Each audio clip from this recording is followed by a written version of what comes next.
Alex Eala is heading to Indian Wells, and California has no idea what's coming. The Filipino community is mobilizing like never before. Tickets are flying, stadium sections are being block-booked by fan groups, and tournament directors are reportedly stunned by what they're seeing. The so-called fifth Grand Slam is about to experience something entirely new. Let's put this in proper perspective, because the scale of what's unfolding in California deserves more than a quick social media caption.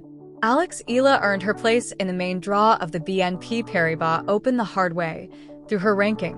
World number 31. No wildcards, no qualifiers. Just results. In roughly 12 months, she climbed from 137 to 31 in the world rankings, fueled by a string of performances that forced the tennis world to take notice.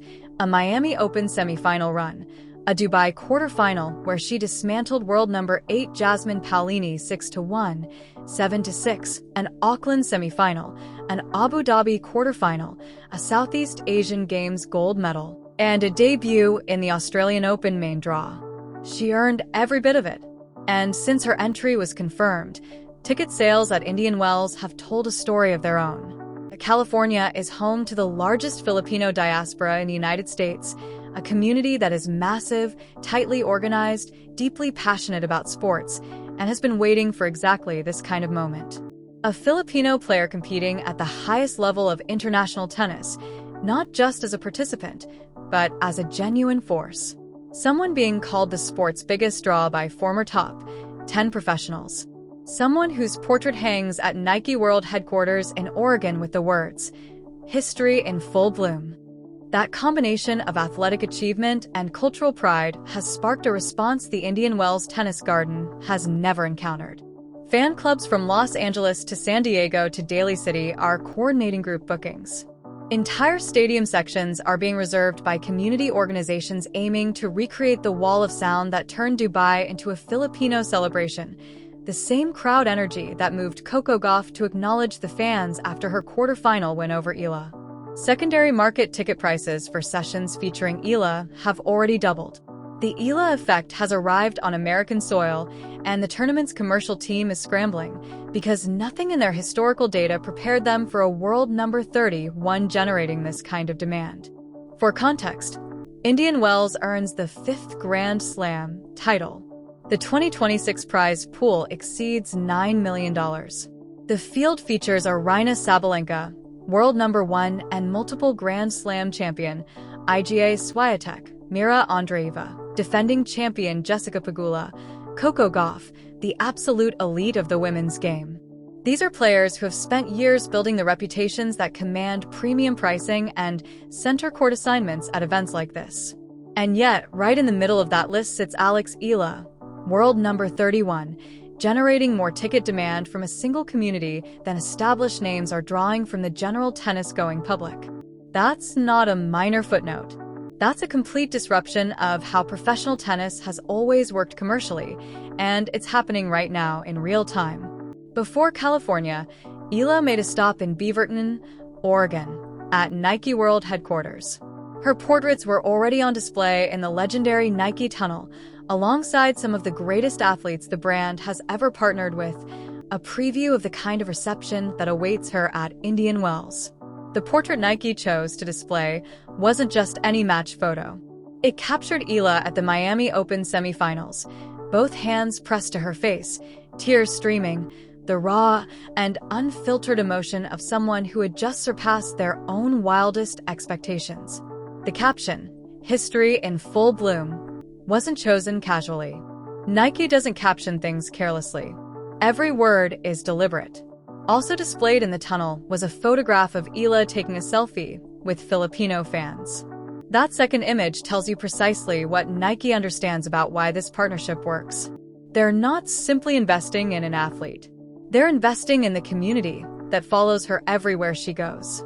Putting that fan photo on the wall at global headquarters is a clear statement. The Eala story is larger than individual athletic achievement. It is a cultural movement, backed by a fan base that travels internationally and reshapes the commercial landscape of every tournament she enters. The timing of the Oregon visit was no accident.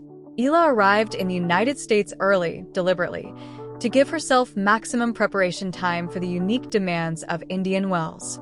The California desert is its own environment. The air is dry. The altitude alters ball flight. The courts play differently from what she faced during the Middle East and Oceania swings earlier in the season. Arriving before most European players had even begun traveling, adjusting to the time zone, familiarizing herself with the surface, these are the small margins that compound into meaningful advantages at a tournament where every player in the draw is operating at an elite level. 7 years at the Rafa Nadal Academy instilled in her a foundation built on meticulous preparation and an unrelenting work ethic, and it shows in how she approaches every campaign. She doesn't show up the day before and hope for the best. She plans. She prepares for specific conditions. The early arrival combined with the Nike headquarters visit reflects exactly that mindset, intentional in every detail. The significance of entering Indian Wells as a top 30 player, rather than through qualifying, cannot be overstated when it comes to her long-term development. Players who come through qualifying arrive to the main draw already worn down. They've played multiple high-pressure matches. They're carrying fatigue, physical and emotional, that direct entry players have had the luxury of conserving. Last year in Miami, Eala came through qualifying and still reached the semifinals, which was an extraordinary feat, but it also meant she played more total matches under greater cumulative pressure than any of the players she eventually defeated. This year at Indian Wells, she arrives fresh, rested, 2 weeks removed from Dubai. And she arrives having stood inside Nike World headquarters and seen her own portrait on the wall alongside athletes whose names define what greatness looks like in sport. That kind of moment communicates something about yourself that no amount of practice court time ever could. The opposition, however, is formidable. The top seeds at Indian Wells represent some of the most accomplished players in the modern history of women's tennis. Sabalenka at number 1 has been one of the sport's most dominant forces for years. Swiatek has held the world number 1 ranking for extended stretches and remains one of the most complete players on tour. Andreeva is the defending champion at this very event. Any of them, on their best day, is capable of beating anyone in the draw. But the conversation around Eala at Indian Wells isn't really about whether she can dismantle the world number 1 in straight sets in her opening match. It's about what unfolds over 2 weeks when a player with her form, her profile, her psychological momentum, and her fanbase begins moving through rounds.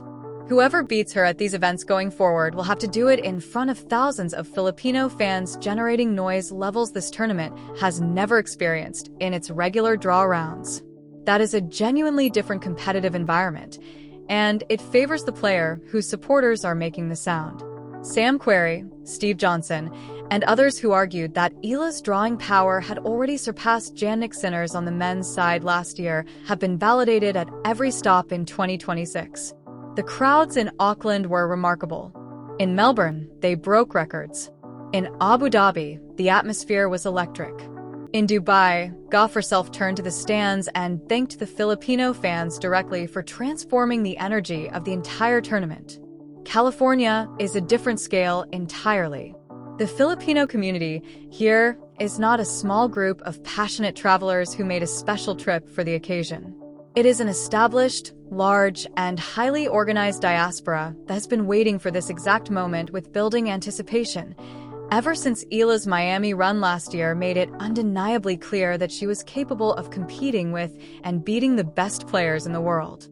The tournament organizers, reportedly caught off guard by the ticket surge, are not dealing with a temporary spike that will fade once the draw is released.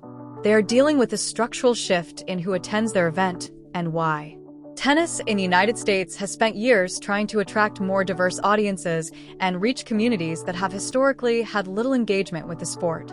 Alex Eala accomplished that in a single season, without a marketing campaign, without a coordinated outreach strategy, and without anything other than winning matches and carrying herself with the kind of dignity and competitiveness that makes people proud to be associated with her story. The rising secondary market prices represent real money flowing into the Indian Wells ecosystem from a demographic that was not previously generating that kind of economic activity at tennis events. Food vendors, merchandise stands, hospitality suites, parking, Every commercial touchpoint of the tournament is going to feel the impact of thousands of Filipino fans descending on the California desert. And when Eala walks onto that court for her first match, she will not be alone.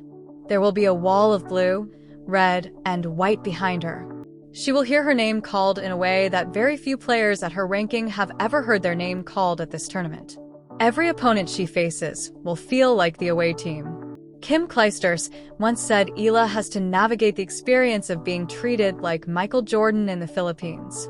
In California, she is about to discover what it feels like to have that same energy transplanted onto American soil. The Filipino diaspora here is ready to give her everything Dubai gave her, and then some. Indian Wells opens March 4th. The countdown is effectively over. The fans are booked. The sections are reserved.